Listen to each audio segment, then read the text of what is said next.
Glória a Deus. Eu quero cumprimentar a todos com a graça e a paz do Senhor. Amém, meus irmãos? Vamos orar, vamos dar graças ao Senhor, louvá-lo pelo privilégio, pela oportunidade que nós temos nessa manhã de domingo de estar na sua presença. As pessoas que nos acompanham lá de suas casas, que Deus abençoe vocês, que essa manhã de domingo realmente seja uma manhã abençoada. Nós vamos fechar os olhos, vamos colocar a nossa vida, colocar o nosso coração diante do Senhor. Pai, no nome de Jesus, nós queremos te louvar, porque nós somos privilegiados, Senhor. Nós recebemos de Ti a graça de estar na Tua casa, de estar na Tua presença nesta hora. Obrigado, Deus, porque o Senhor nos ama. Obrigado, Salvador bendito, Salvador querido, porque o Senhor tem cuidado de nós. Que o favor, que a graça, que a misericórdia se estenda sobre a nossa vida de modo tremendo, de modo especial, de modo sobrenatural. Nós te louvamos, Deus vivo, nós te bendizemos, nós te glorificamos por todas as coisas extraordinárias que o Senhor tem feito, que o Senhor tem realizado em nosso favor.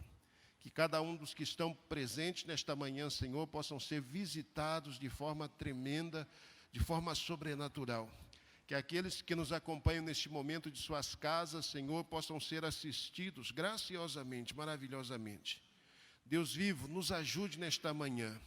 Nos ajude a dedicar a integralidade, a totalidade do nosso ser a Ti. Que o nosso coração, que a nossa mente, que o nosso entendimento, que o nosso ser, ó Deus vivo, possa ser consagrado ao Teu serviço nesta hora.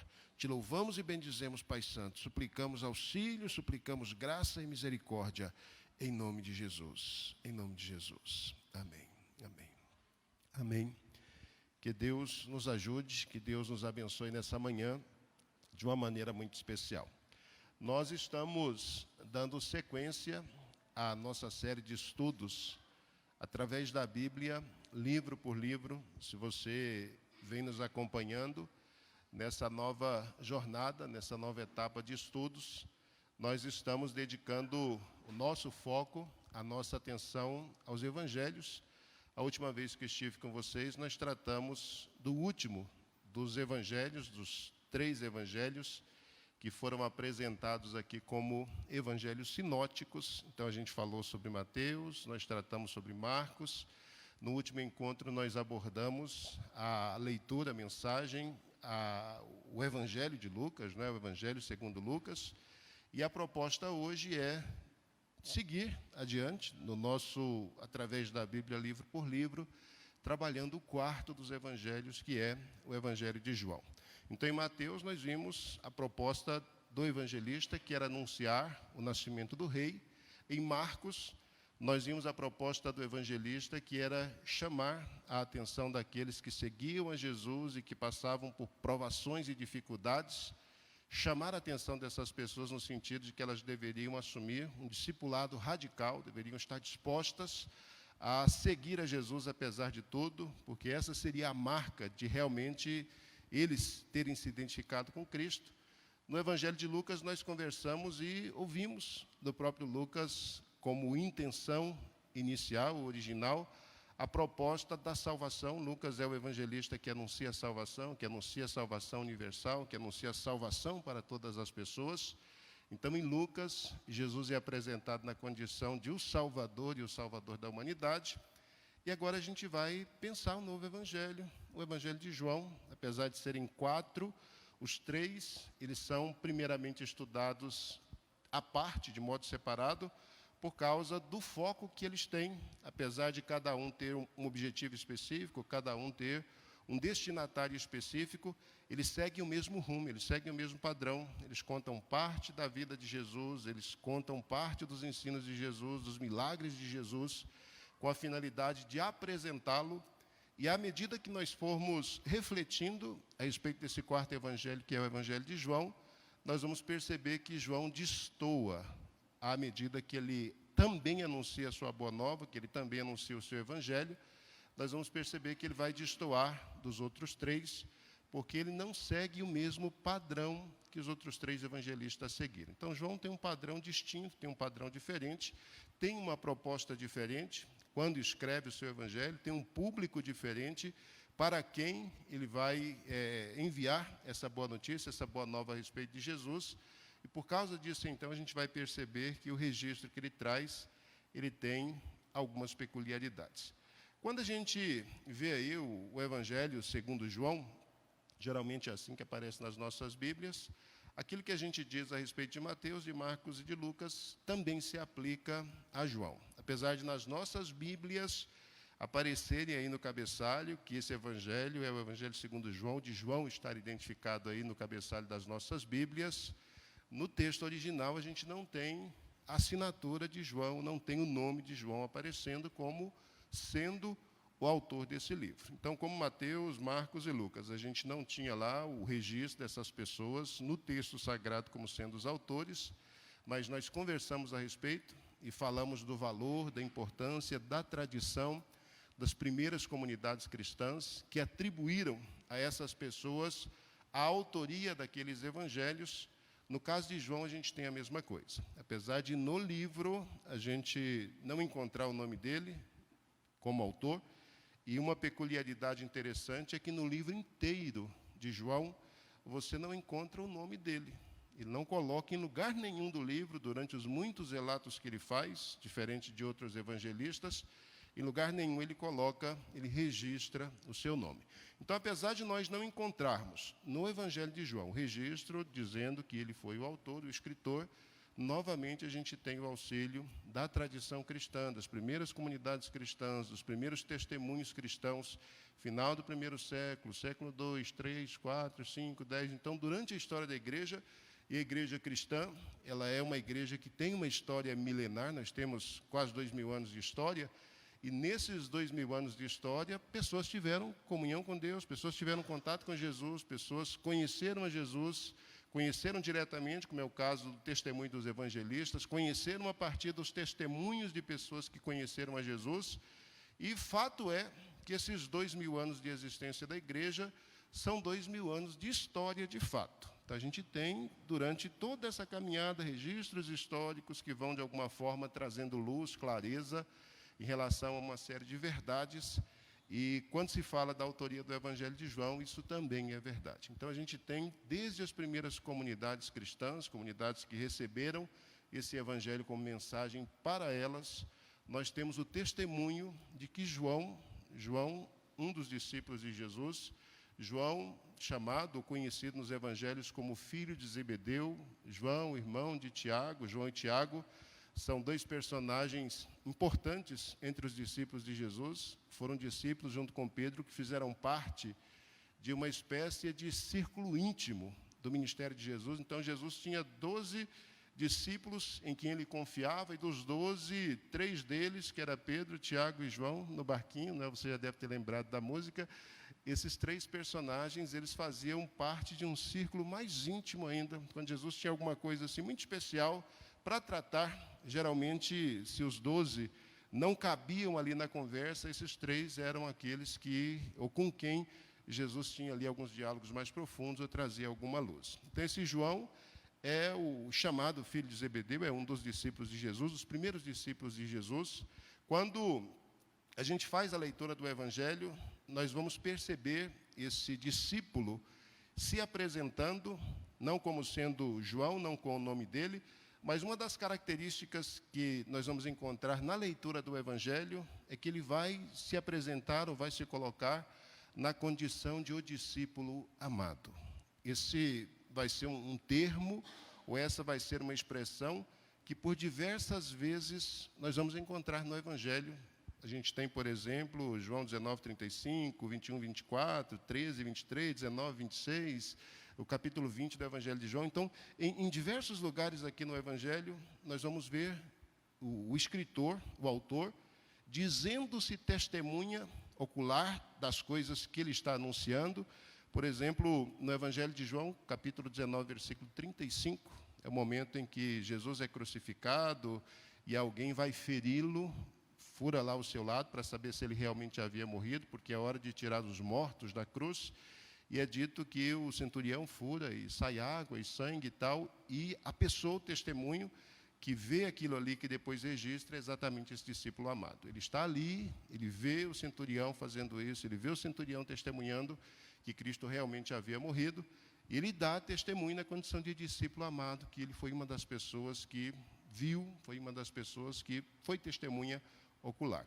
Então, as coisas que são registradas, ou que estão registradas no Evangelho de João, elas são o testemunho de alguém que foi discípulo de Jesus, de alguém que caminhou com Jesus, de alguém que viu, de alguém que ouviu, de alguém que experimentou um relacionamento profundo com Cristo. E essa pessoa, quase que consenso entre os estudiosos, é exatamente esse evangelista que a gente conhece, esse primeiro discípulo que é João. Além do Evangelho de João, que vai chamar de discípulo amado, aquele que reclinou a cabeça no peito de Jesus, e uma série de outros termos são usados em João para falar a respeito dele. Além do Evangelho de João e dos outros 3 evangelhos que dão testemunho desse João, filho de Zebedeu, a gente tem também no livro de Atos, por exemplo, Atos capítulo 3, Atos capítulo 4, Atos capítulo 8, nós vamos ter testemunho de Lucas registrando a história da igreja, e na história da igreja mostrando a relevância, a importância que esse João, esse discípulo de Jesus, ele tinha na igreja primitiva desde as suas origens. Então, no capítulo 3, a gente vê Pedro e João descendo ao templo para orar. No capítulo 4, a gente tem novamente Pedro e João aparecendo no cenário. Lá no capítulo 8, as pessoas se convertem em Samaria, os apóstolos são enviados, e Pedro e João são aqueles que vão a Samaria para confirmar a fé daqueles primeiros irmãos. Então, João é uma pessoa que, desde o início da igreja, se destaca como alguém importante. E depois Paulo, escrevendo aos Gálatas, capítulo 2, versículo 9, Paulo vai dizer que teve oportunidade de conhecer pessoas que eram consideradas as colunas da igreja, e entre essas pessoas consideradas, Paulo vai citar Pedro, vai citar João, e vai citar um outro personagem, Tiago, não Tiago, o irmão de João, porque Tiago, o irmão de João, havia sido morto bem cedo. Herodes havia mandado matá-lo quando os 2 foram presos, Pedro e Tiago. Então, Herodes mandou matar o Tiago, o irmão de João. Pedro também era para ser morto, aí teve aquele milagre extraordinário que a gente conhece. Então, Paulo vai dizer que, dentre as colunas da igreja, dentre as pessoas importantes que se destacavam na igreja cristã, e Paulo já está falando de décadas depois que o cristianismo estava estabelecido, lá estava João. Então, João é o autor, a gente pode afirmar isso com relativa certeza, desse evangelho. Qual é o público-alvo para quem João escreve? Se a gente pensar que João é o último dos evangelistas a escrever um relato, e de fato ele é o último evangelista a escrever um relato, e se a gente pensa mais ou menos o tempo em que ele escreveu, fica fácil compreender para quem ele está escrevendo, e uma vez que isso se torne claro para a gente, o teor da mensagem dele também vai ficar um pouquinho mais claro para todos nós. Então, João deve ter escrito o seu evangelho por volta do ano 80 depois de Cristo. E se a gente pensar essa data, no ano 80, Jesus deve ter morrido ali em 33. Antes da morte de Jesus, ele lançou uma profecia para Israel, né, dizendo que aquele templo que o povo tanto venerava e valorizava como lugar da presença de Deus, que haveria um momento em que pedra sobre pedra não permaneceria naquele lugar, o templo seria destruído, e a profecia de Jesus se cumpriu. Ano 33, ele morre, ressuscita, volta aos céus. Nas próximas 4 décadas, o cristianismo se estabelece no Império Romano, cresce, e no ano 70 depois de Cristo, a profecia de Jesus de que o templo seria destruído, essa profecia efetivamente se concretiza. Então, por uma série de fatores, Roma decide invadir Jerusalém, decide destruir a cidade, e junto com a destruição da cidade de Jerusalém, o templo também é destruído. E agora uma coisa interessante acontece. Quando a igreja surge e se estabelece, a igreja de Jerusalém se torna uma espécie de referência para a igreja cristã. Ela é como se fosse a sede, os apóstolos estão por ali, as pessoas importantes da igreja permanecem por ali, e o trabalho está acontecendo através da ação do Espírito Santo, de missionários, de homens e mulheres que se convertem, que saem pelo mundo anunciando a boa notícia. Com a destruição do templo de Jerusalém, não apenas o templo, mas Jerusalém foi destruída, e daí por diante a gente tem aquilo que geralmente é conhecido como diáspora. Há um espalhamento tanto de judeus que viviam em Jerusalém pelo mundo afora. Judeus, a partir do ano 70 por diante, foram espalhados. Alguns permaneceram numa pequena região, numa pequena fortaleza chamada Massada, e acabaram resistindo por mais alguns anos, por mais algum tempo. Mas certo é que no ano 70, quando o templo é destruído e quando Jerusalém é destruída, o povo é espalhado, judeus são espalhados pelo mundo afora, e esses judeus que são espalhados pelo mundo afora, dentre eles, eu estou pensando judeu enquanto etnia, dentre eles nós temos também os cristãos, judeus cristãos, gentios cristãos, que haviam se convertido, que viviam em Jerusalém e que agora são espalhados, que agora são pulverizados, aí eu vou usar essa expressão, pelo mundo afora. Então é preciso correr, é preciso se esconder, é preciso preservar a própria vida, e esse era um desafio enorme nesses tempos.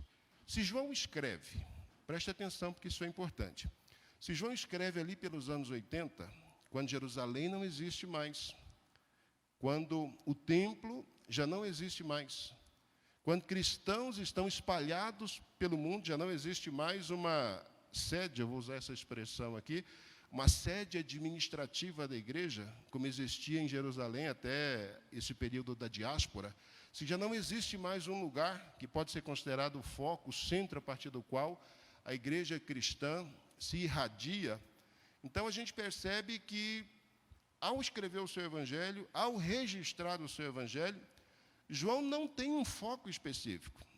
Ele não está escrevendo para uma cidade específica, para um grupo específico, num determinado local específico, mas ele está escrevendo para esses cristãos que agora estão espalhados pelo mundo, para esses cristãos que perderam a referência, vou usar isso entre aspas, que perderam a referência da igreja de Jerusalém, do centro da fé, do centro da tradição cristã, que estava, de alguma forma, radicada ali em Jerusalém. Ele está escrevendo para um grupo de cristãos que está espalhado pelo mundo afora, Ásia Menor, região onde João desempenhou grande parte do seu ministério, e outras regiões ali próximas.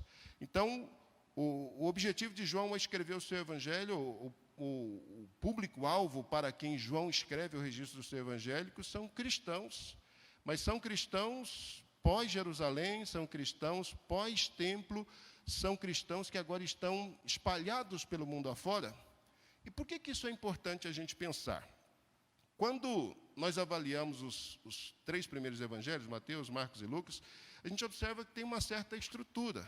Então, eles estão preocupados em relacionar Jesus com uma genealogia, eles estão preocupados em falar de Jesus que nasceu em Belém, eles estão preocupados em falar de Nazaré, do que Jesus fez em Nazaré, de Tiro, de Sidom, estão preocupados em tratar de Samaria, estão preocupados em falar de Jesus indo para Jerusalém, estão preocupados em falar do templo, da relação que Jesus tinha com religiosos do seu tempo, escribas, fariseus. Havia essa preocupação por parte dos escritores dos três evangelhos. Por quê?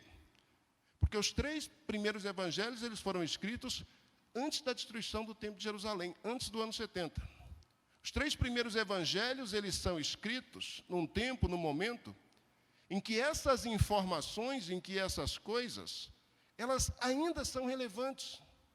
Ainda é relevante falar sobre o templo de Jerusalém, por quê? Porque o templo ainda existe. Ainda é importante falar sobre escriba, falar sobre fariseu, falar sobre costumes, sobre a cultura dessas pessoas, sobre as brigas dessas pessoas com Jesus. Por quê? Porque esses grupos ainda existem, esses grupos ainda estão entre nós. É relevante para as pessoas ouvir falar de Belém, ouvir falar de Nazaré, ouvir falar de Galileia, ouvir falar... É importante para essas pessoas. Essas informações, esses dados históricos, esses momentos em que Jesus passa por esses lugares e faz coisas ali. E por que para essas pessoas é importante isso? Porque essas pessoas vivem num tempo onde essas coisas são relevantes. A pergunta que se faz, já que João escreve o seu evangelho pós-destruição de Jerusalém, a pergunta que se faz é: qual a relevância de falar de Belém, se Belém já não existe mais? Qual a relevância de falar de Nazaré, se Nazaré já foi destruído? Qual que é o propósito de falar de escriba, de falar de fariseu, de falar de sinédrio. Se essas coisas simplesmente já se esfacelaram, se elas já não existem mais como estrutura. Então, João, quando escreve, ele tem a mesma intenção que os outros evangelistas tinham. Ele quer contar a boa nova, ele quer contar a boa notícia, ele quer anunciar Jesus. E nós vimos isso em cada um dos 3 evangelhos. Todos os evangelistas quiseram dizer que Jesus era o Cristo, o Filho de Deus. Todos eles tiveram esse propósito.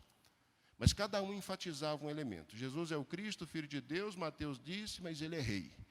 Jesus é o Cristo, Filho de Deus, Marcos disse, mas ele é o servo sofredor e é aquele que dá exemplo para a gente.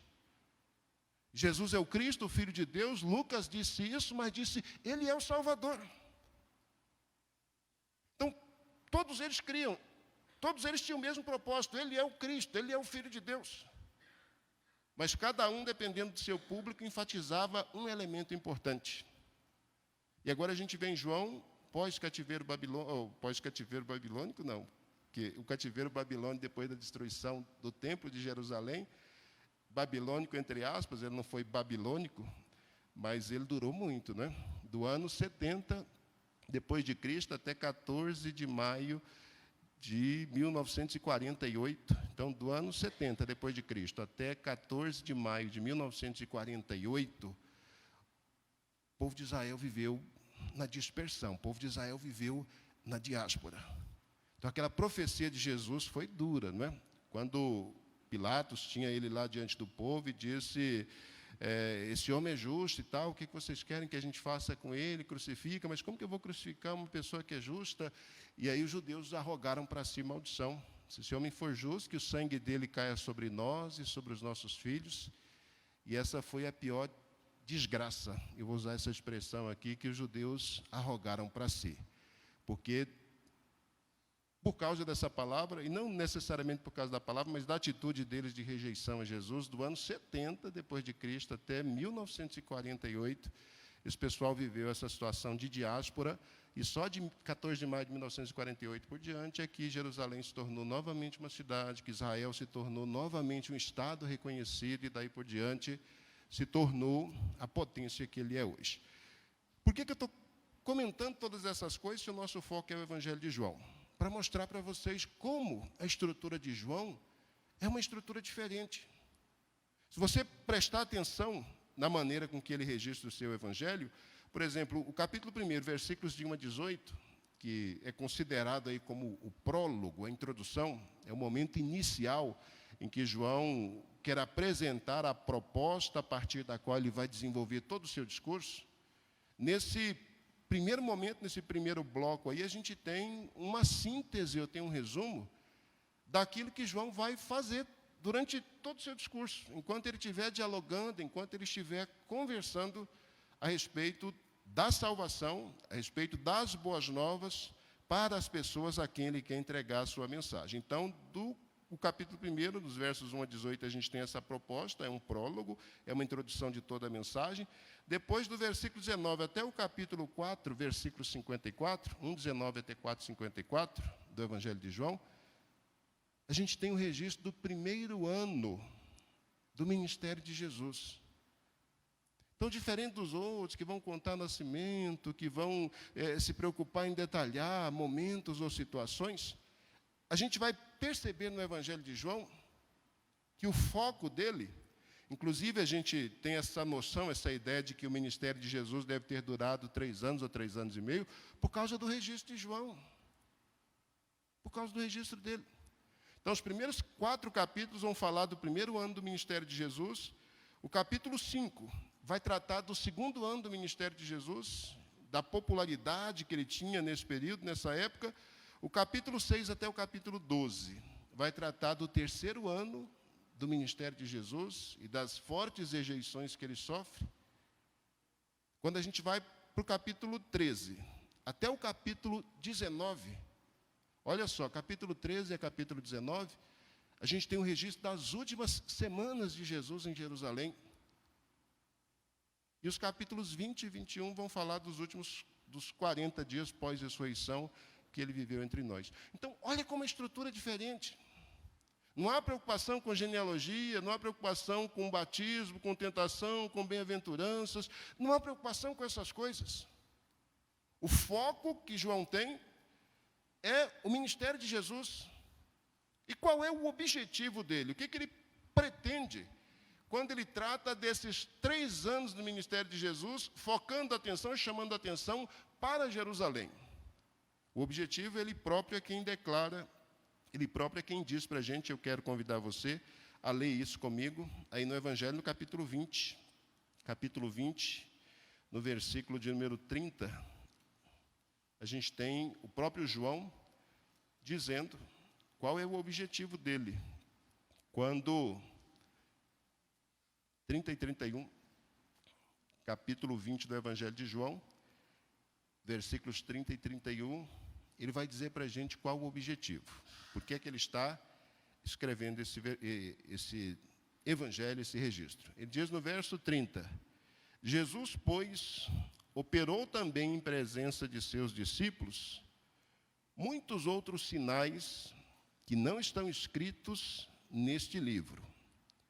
Estes, porém, então, sinais, aquilo que está escrito, aquilo que está registrado, essa lógica, essa estrutura que João elege para contar a boa nova, para contar o evangelho, para trazer essa boa notícia.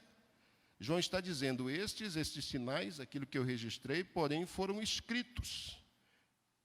E aí está a proposta dele, para que vocês creiam, para que creiais que Jesus é o Cristo, o Filho de Deus.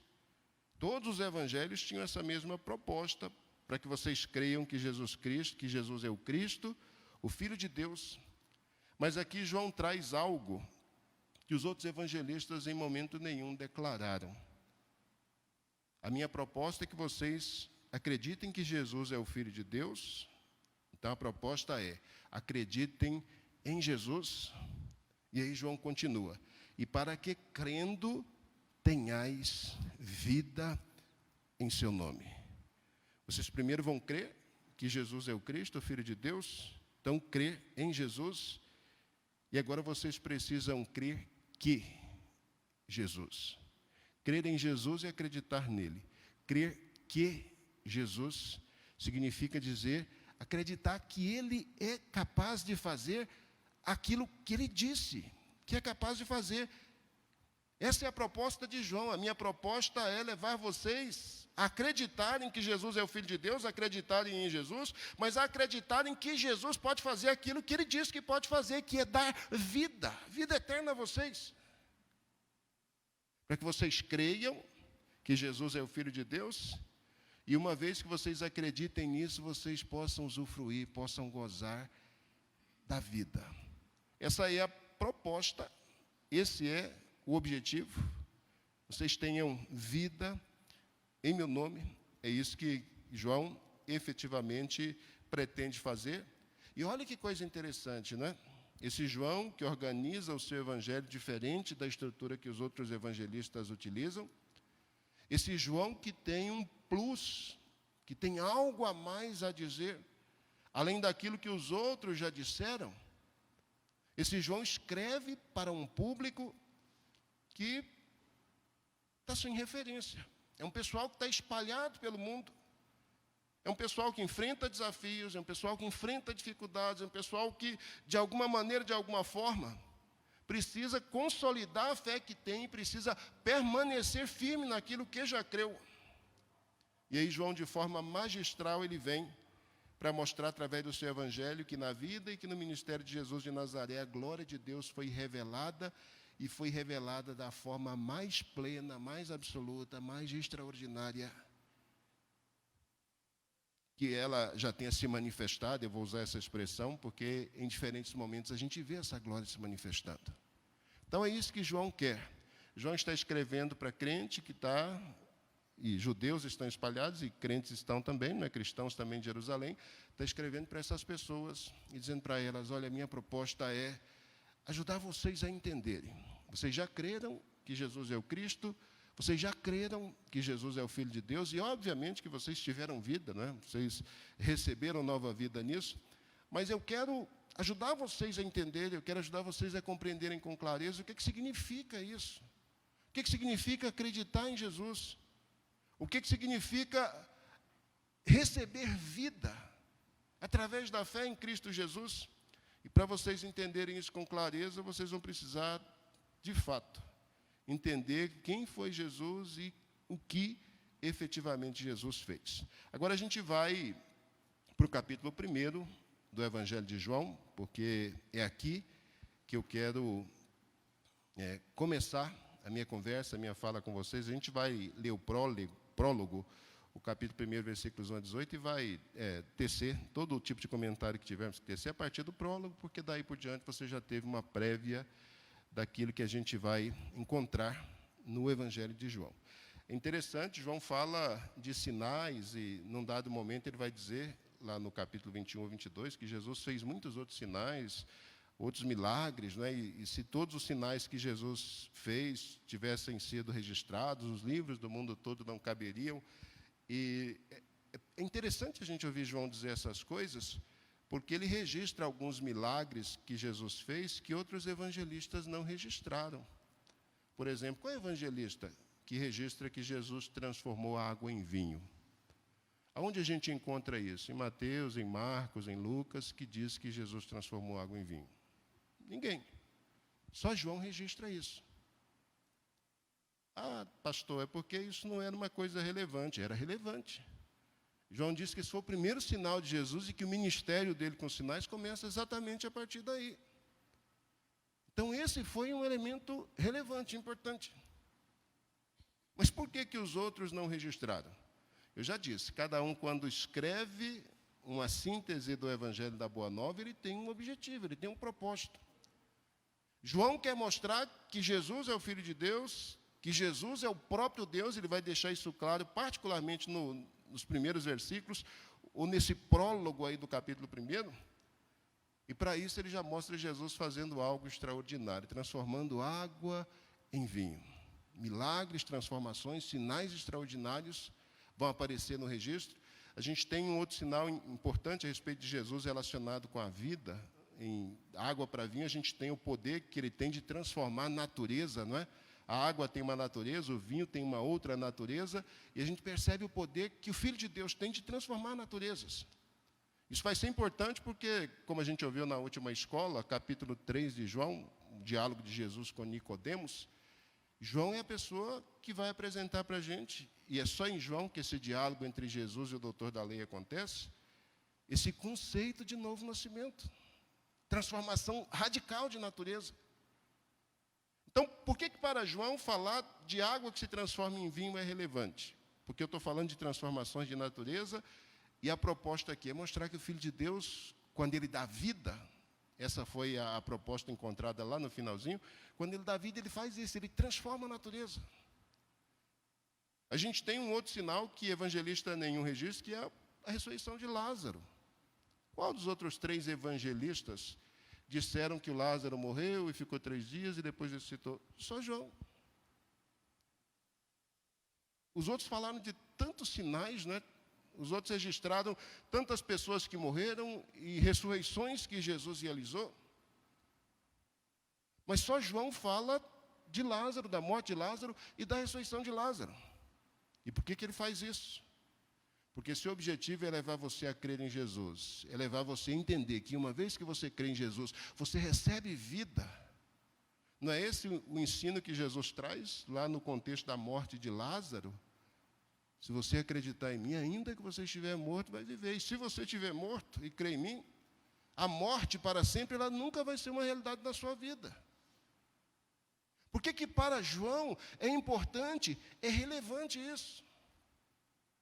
Para João isso é importante, para João isso é relevante, exatamente porque fala daquilo que o Filho de Deus dá e que só Ele pode dar a vida. A gente tem um outro milagre, por exemplo, que é o milagre da pesca maravilhosa. Todos os evangelistas registram uma pesca maravilhosa. Jesus está no barquinho, prega e tal, depois diz, lançai as redes, e o milagre acontece. Agora, no final do Evangelho de João, a gente tem uma segunda pesca maravilhosa. Só João registra isso. Só João relata isso, retrata isso. Na primeira pesca maravilhosa, a gente tem um Pedro que se aproxima de Jesus diante do milagre que aconteceu e diz para Jesus: Jesus, ausenta-te de mim, porque eu sou um pecador. Na segunda pesca maravilhosa, registrada no final do Evangelho de João, a gente tem o discípulo a quem Jesus amava, lá nessa segunda pesca. É ele quem discerne. É Jesus, é o Mestre. É ele, é o ressurreto. É ele que está entre nós, é ele que mandou a gente lançar redes aqui para pescar e o milagre aconteceu. E aí, para além do João, que aparece nesse contexto, depois recebe uma promessa, inclusive, da parte de Jesus, João aparece ali novamente como discípulo amado, a gente tem um Pedro que agora age diferente. O primeiro Pedro diz para Jesus: afasta-te de mim, porque eu sou um pecador, na primeira pesca. Na segunda pesca, ele não quis nem esperar o barquinho chegar na praia, já pulou na água e saiu ao encontro do seu mestre, ao encontro do seu Senhor. Essa é a transformação, esse é o milagre. Essa é a vida que João quer compartilhar com as pessoas. É preciso mostrar quem é Jesus. Jesus é o Filho de Deus. É preciso explicar para as pessoas o significado, as implicações, a plenitude de se fazer esse tipo de afirmação, as implicações de se acreditar nesse tipo de verdade. E aí, quando João, por exemplo, elenca esses milagres, nós vai colocando cada um deles aí no seu respectivo lugar, milagres que outros não fizeram questão de falar. A intenção de João, o propósito de João era exatamente esse: que as pessoas focassem em Jesus, mas que eles olhassem para Jesus agora numa outra perspectiva. Todos apontaram, apresentaram aspectos da natureza de Jesus, do ministério de Jesus, da obra de Jesus, que são aspectos extraordinários, inegáveis e que a gente tem que focar mesmo. Mas João, para o público a quem ele escreve, um público de cristãos que estão espalhados pelo mundo e que precisam de algum elemento, precisam de alguma coisa em que fundamentar os seus passos, onde firmar a sua fé, precisa de elementos para ter segurança, para ter certeza que mesmo com o esfacelamento da igreja de Jerusalém, que o cristianismo é mais do que a igreja de Jerusalém, que o cristianismo é mais do que um grupo de apóstolos, que o cristianismo é mais do que um movimento que surgiu e que se fortaleceu em Jerusalém, para mostrar que o centro das atenções, que o centro do cristianismo, que o centro da fé está radicado na pessoa de Jesus. É que João efetivamente escreve o seu evangelho e que ele organiza o seu evangelho nesses blocos, que ele seleciona esses milagres que outros evangelistas não quiseram mencionar, não quiseram fazer alusão, exatamente para fortalecer a tese que ele tem. Eu quero mostrar para vocês que ele é o Cristo, quero mostrar para vocês que ele é o Filho de Deus, quero levar vocês a acreditarem em Jesus, mas quero levar vocês a acreditarem que Jesus, no qual vocês creem, é o Jesus que pode dar vida e vida eterna. Essa é a proposta que João tem. Então a gente começa, e só começa, né, porque meu tempo já foi. Mas tem que dizer essas coisas, né? A gente precisa entender a lógica do autor, para quem ele escreve, senão a gente faz leitura e não percebe a grandiosidade do material. Mas vamos lá, então, para o capítulo 1. Vou começar aqui no versículo 1, possivelmente a gente termine a análise disso aqui na próxima vez que eu comparecer aqui, que eu estiver aqui com vocês. Então, o versículo 1 começa dizendo o seguinte: no princípio era o Verbo, e o Verbo estava com Deus, e o Verbo era Deus. Qual é a proposta de João? Levar você a acreditar que Jesus é o Filho de Deus, e levar você a acreditar que, uma vez que ele é o Filho de Deus, ele pode te dar vida. E aí, no contexto de João, sempre que se fala de vida, nós estamos falando de transformação, e de transformação radical de natureza. A maneira com que João começa o seu evangelho, ela destoa absolutamente da maneira com que os outros começaram. João começa apresentando a criação, A estrutura que ele utiliza aqui no primeiro versículo é a mesma estrutura que nós encontramos no livro de Gênesis, capítulo 1. Você lembra como é que o livro de Gênesis, capítulo 1, começa? No princípio, Deus criou os céus e a terra. Gênesis 1, versículo 1 começa assim: no começo, no princípio, Deus criou os céus e a terra. É dito de um princípio. Em Gênesis 1, Deus é apresentado nesse contexto como pré-existente. Deus existe antes do princípio. Porque é Ele que dá o start inicial. É Ele quem faz com que o princípio aconteça. E o que é extraordinário aqui é que em Gênesis 1 a gente tem o registro da primeira criação. No princípio, Deus criou os céus e a terra. Primeira criação é descrita. João começa o seu evangelho, já que ele está querendo falar dessa vida que a fé em Jesus traz às pessoas. E nós sabemos disso, essa vida é aquela comunicada a Nicodemos, é o novo nascimento, é a vida que só o Espírito pode conceder. João começa o seu evangelho exatamente falando disso.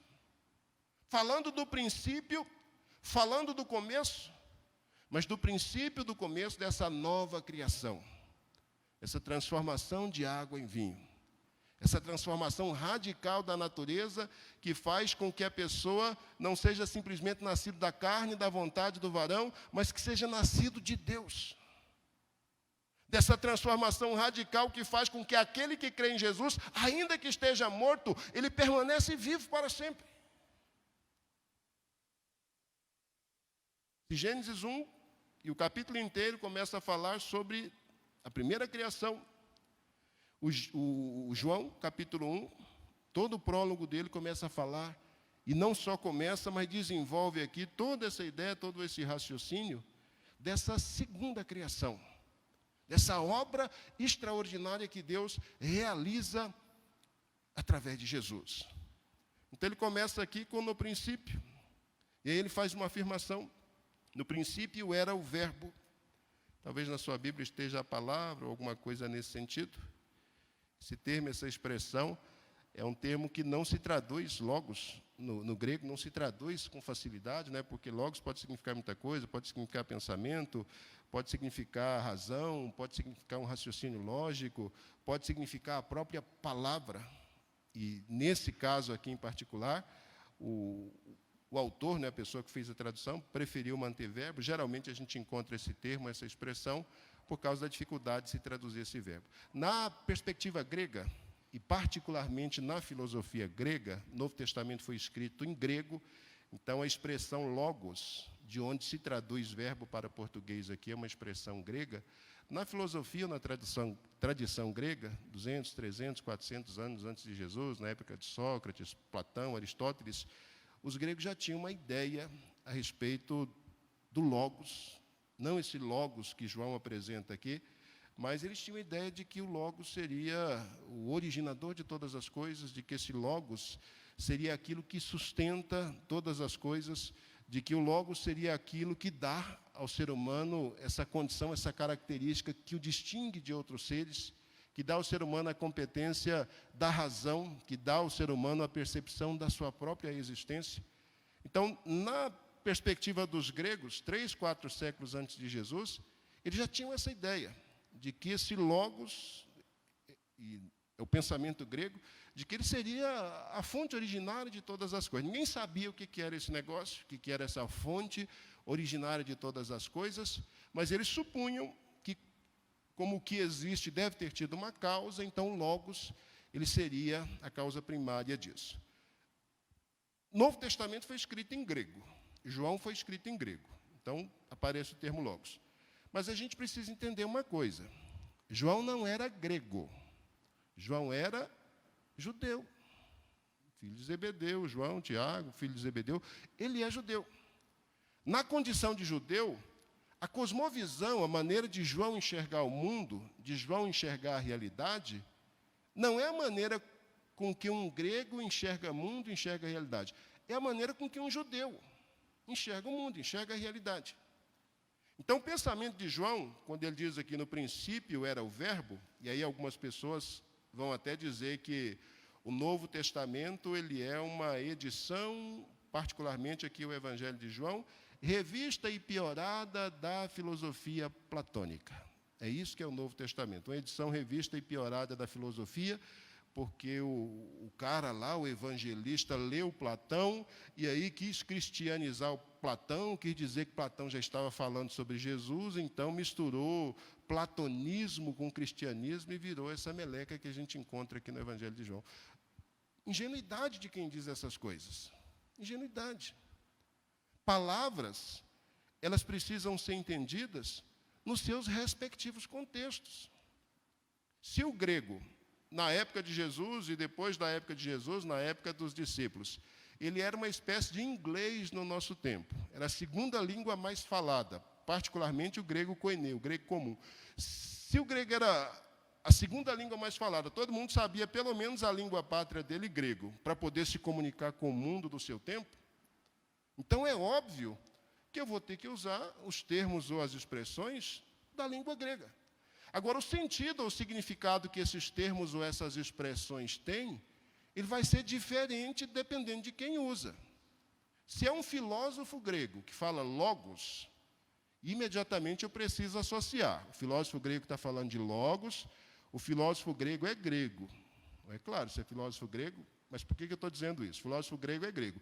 Se o cara é grego, então a cosmovisão dele, a maneira de enxergar o mundo dele é a maneira de um grego enxergar o mundo. E como é que um grego enxerga o mundo? O grego enxerga o mundo achando que tem uma força originária que gerou tudo que se chama logos e que ele não sabe o que é. É isso que significa logos na língua de um grego. Agora, se um hebreu, se um judeu, se João utiliza o termo logos, está escrevendo em grego aqui o evangelho dele e usa o termo logos, aí eu preciso perguntar, o que significa logos para João? O que para João, essa força originadora de todas as coisas, o que significa para ele? E aí eu preciso perguntar, João era grego? Não, João não era grego. João era o quê? Judeu. E como é que um judeu pensa?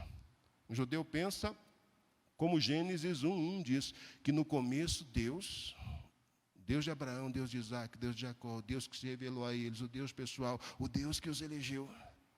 Que no começo esse Deus, Deus poderoso, Deus criador de todas as coisas, e foi Ele quem fez tudo. E que esse Deus não é uma força impessoal que simplesmente faz com que todas as coisas venham à existência. Mas que esse Deus é de fato ser pessoal, ser que se envolve com a criação, ser que se relaciona com a criação. E eles são prova absoluta disso, eles são o povo de Deus. Então, quando João usa logos, usa o termo grego logos, na cabeça de João, logos é um jeito de traduzir uma palavra hebraica que é a palavra davar. Davar é um termo, uma expressão que aparece lá no Antigo Testamento, que se traduz também como palavra, que é utilizado para referir-se a Deus. Quando ele dá uma palavra, veio a minha palavra do Senhor, essa palavra do Senhor é essa davar. O salmista vai dizer que todas as coisas foram criadas através da palavra do Senhor. Essa palavra é esse davar. Então, davar é Deus agindo, davar é Deus operando, davar é Deus de forma dinâmica, realizando coisas ou fazendo coisas acontecerem. Se João é um judeu e ele está pensando no ato criador, ele não está pensando como um grego, um filósofo pensa, que as coisas aconteceram de qualquer maneira lá e a gente não sabe explicar. João, ele entende o ato criador a partir da vontade manifesta de um ser que é inteligente, de um ser que é todo-poderoso, de um ser que é criador de todas as coisas, de um ser que é Senhor absoluto de todas as coisas. Então, logos, que se traduz aqui como verbo, logos para um grego significa uma coisa, força impessoal que faz as coisas se organizarem, eu não sei o que é. Logos, o mesmo termo utilizado por um judeu, significa outra coisa. É Deus em ação, é Deus agindo, é Deus operando, é o Deus criador, é o Deus todo-poderoso, é o único Deus, é o Senhor de todas as coisas. É a respeito dele que eu estou falando. Então, nunca se esqueça de um detalhe. Palavras não significam, preste atenção nisso, palavras não significam.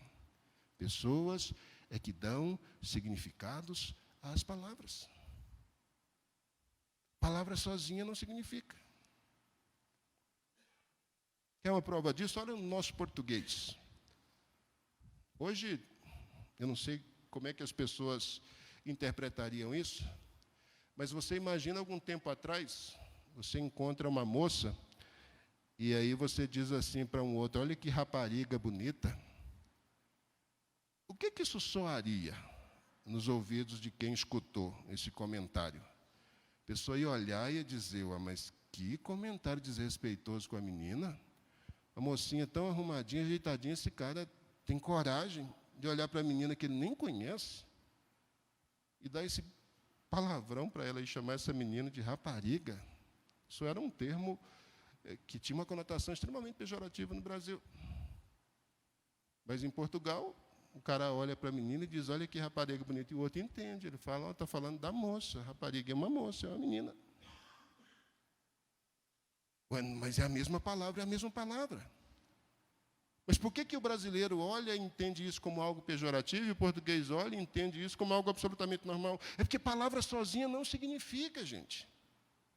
Palavras precisam ser lidas no contexto. Por isso que existe hermenêutica, que tem um advogado ali que melhor do que ninguém pode dizer isso, né? Palavras precisam ser interpretadas nos seus respectivos contextos. Você não pode pegar uma palavra isolada e sair condenando todo mundo, como muita gente faz. João não é coisa de crente, João é filosofia grega, porque João fala de logos e grego falava de logos.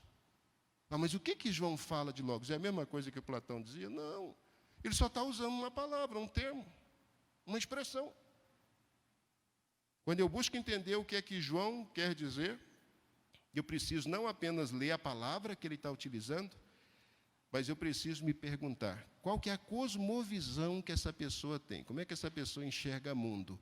Como é que essa pessoa enxerga a realidade? Então, João tem uma proposta. E a proposta dele começa exatamente aqui no versículo 1.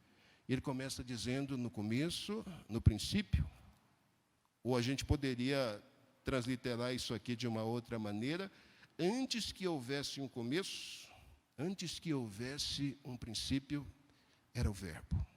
O verbo estava lá. Quem é esse verbo? Próximo encontro a gente diz, né? Fecha os olhos, porque o meu tempo já acabou. Vamos pedir a Deus que nos ajude, vamos pedir ao Senhor que nos abençoe. Próximo encontro a gente vai trabalhar os 18 primeiros versículos aí do capítulo de João, e aí nós vamos entender com maior clareza o que é que João pretende quando ele começa o seu evangelho com essas palavras. Coloque o seu coração diante de Deus. A Bíblia é a palavra do Senhor. Essa palavra, por cerca de 2 milênios, ela tem permanecido viva e eficaz.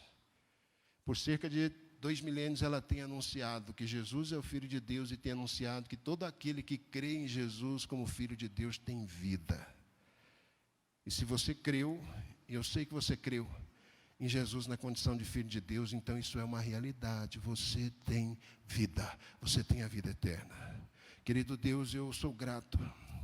Eu sou grato por poder compartilhar a sua palavra nesta manhã com essas pessoas preciosas que se encontram aqui no templo, por aqueles que lá de suas casas nesse momento me acompanham. Que a graça, que o favor, que a misericórdia, que o teu cuidado, bendito Deus, que o teu cuidado, querido Senhor, que o teu cuidado, amado Salvador, permaneça sobre as vidas dessas pessoas. Que cada um seja ajudado, que cada um seja sustentado, que cada um seja fortalecido, que cada um, bendito Deus, seja auxiliado de modo tremendo, de modo sobrenatural. Querido Salvador, obrigado pela revelação de que Jesus é o Cristo, Filho de Deus. Obrigado pela revelação de que uma vez que eu creio em Cristo, eu tenho a vida. Bendito Deus, me ajude não apenas a entender esta verdade, mas me ajude a desfrutar, a usufruir de todos os benefícios que essa verdade traz a mim, de todos os benefícios que essas verdades trazem, Senhor, a cada um daqueles que ouviram a Tua palavra nesta manhã. Que Teu nome, querido Jesus, seja glorificado hoje e sempre nas nossas vidas e através delas. Muito obrigado, Senhor, em nome de Jesus. Amém.